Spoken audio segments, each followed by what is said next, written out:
The options have been extremely positive. Right now, the straddle's trading for about $4.66, Mel. So that means, of course, they're pricing in about 5.5% move between today and Friday.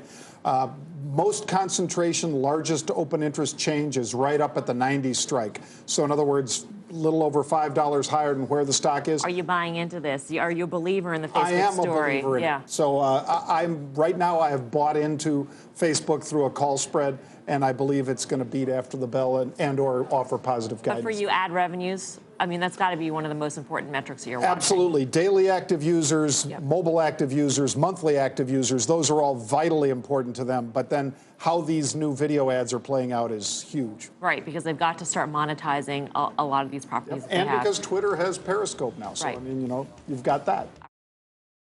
I think we do get back there and then some. But ultimately, we have to sort of work through this period where we have economic data that we know has been quite terrible, at least on a comparative basis, coming out of Q1. Now, some of that is anomalous due to the weather and the port strike, but we haven't yet gotten data that's been clean, which we're not going to get for several weeks more when we start to see numbers for April that suggest that hopefully GDP is back on track to something on the order of a 2.5% clip, plus or minus, which then should be supportive of the earnings growth picture. And therefore, I think stock prices can react positively to that news and therefore regain some of their footing and climb upward. But between now and then, the absence thereof and kind of uninspiring corporate earnings means we're probably going to stay locked in this channel for some time.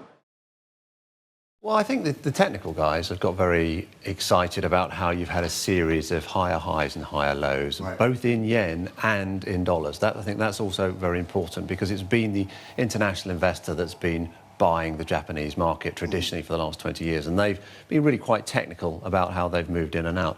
We've got another person buying the Japanese market, of course, which is the Bank of Japan, and that, I think, is underpinning the Japanese market. And it also is the only major economy where the authorities are requiring you to sell bonds and buy equities. Everywhere else, they're requiring the long-term investors to sell the equities and buy bonds on some sort of risk measure.